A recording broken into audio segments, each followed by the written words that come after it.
season, evacuate.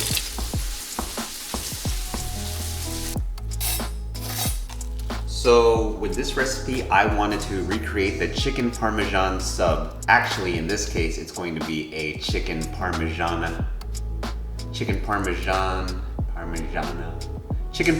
wrap or burrito. Either way, it's going to be delicious and way better than what you would get at Subway. Sorry, shots fired.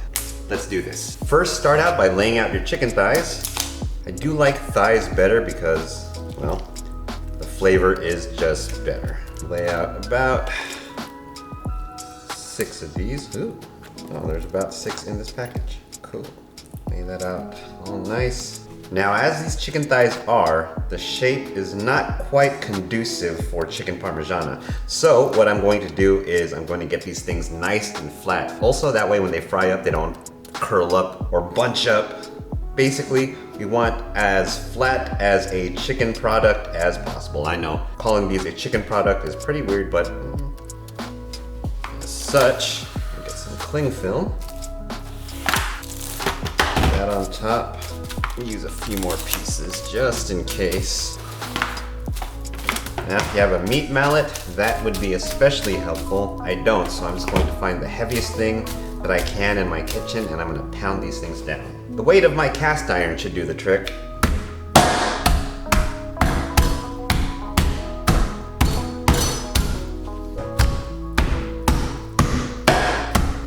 All right, that should be about good. Take your cling film off. Now we have our flat chicken boys. Next up, we gotta season these things. Now, you can come up with your own spice blend. Personally, I'm going to use a little bit of this McCormick Perfect Pinch Italian seasoning. So here's the seasoning, and I've added about 2 teaspoons of salt to this. Season generously.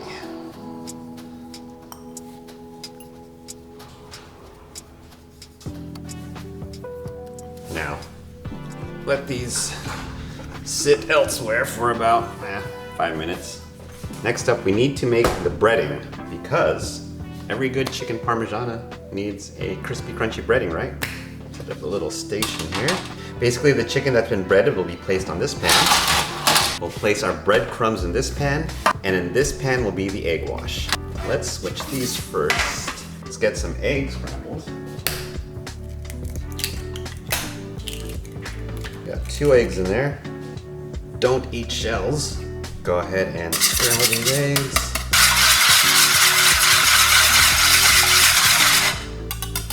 Now let's focus on our breadcrumbs. Here I'm going to use panko breadcrumbs. I'm going to eyeball this. If I had to guess, I would say that's about 2 cups of breadcrumbs. I'm going to add about 1.5 tablespoons of that Italian seasoning.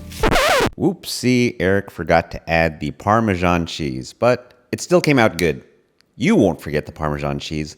Make sure to add 1/4 cup of Parmesan cheese to these breadcrumbs. All right, let's continue. Sorry. That should be good to go. Get these all close to each other. Systematically do this. Some egg. Drip off. Go in with your breadcrumbs. Get it all nice and covered.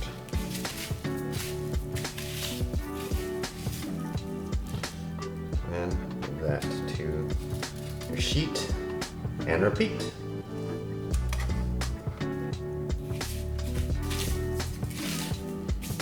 If your pan is not big enough, like I have right here, what I'll do is I'll cook by 1 or 2. I'm going to be evacuating these to a different pan. And then I can put more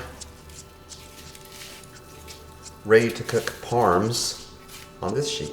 And let's heat up our oil. Get a flame on about medium-high heat. Get a pan on that flame. I'm going to use a mixture of oils here. I'm going to add in some avocado oil because it has a high smoke point. And I've added in just enough to cover the bottom of the pan. Also going to add some extra virgin olive oil for that nice flavor. Get all nice and warm. Here I have a sheet pan lined with some paper towels. Once the chicken is done frying, we'll place them on this pan. And we're gonna fry these for about 3 minutes per side.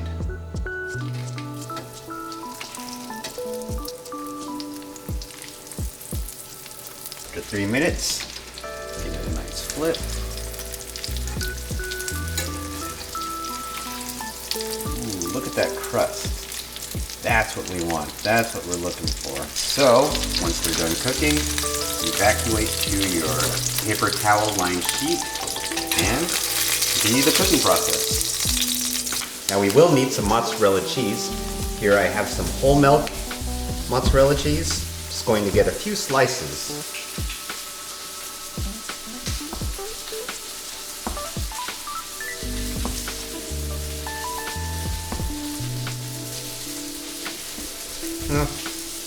Got about 1, 2, 3, 4, 5 slices of mozzarella cheese. That should be more than enough for this burrito that we're making. Also, I am going to add some spring mix, just so we have a nice sort of vegetal bed of greens that can be inside our burrito. Health, I guess. I'm going to take some olive oil, your vinegar of choice. Here I'm going with a Filipino vinegar. A nice sort of pinch of salt. And I'm just going to mix that with my hands here. 2 tortillas, because this is going to be a giant sized burrito. So we got to be careful when rolling this, obviously. First, I'll start with a bed of greens. And through some camera trickery, you see that the burrito is now on a pan because I do have to broil the chicken first. So we're gonna place 2 nice sized pieces of chicken. You can use pretty much any marinara sauce that you want. If you have a homemade one, go for it. No need to go too nuts. Then the cheese. Start laying that down. Now let's set this under a broiler for 3 to 5 minutes until it's nice and melted. Once you got a nice melt on that cheese, now it's time to carefully wrap this burrito.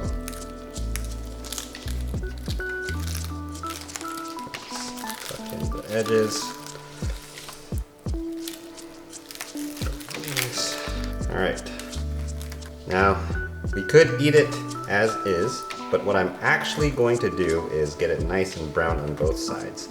Obviously, you're gonna need either a really big pan, or if you got one of those nice sort of long skillet things on your stove, you can do it that way, or you could just toss this under the broiler.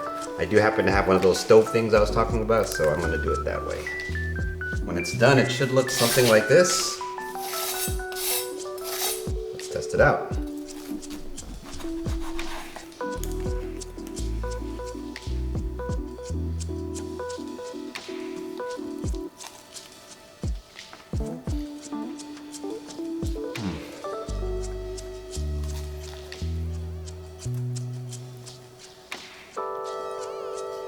Incredible, that's delicious.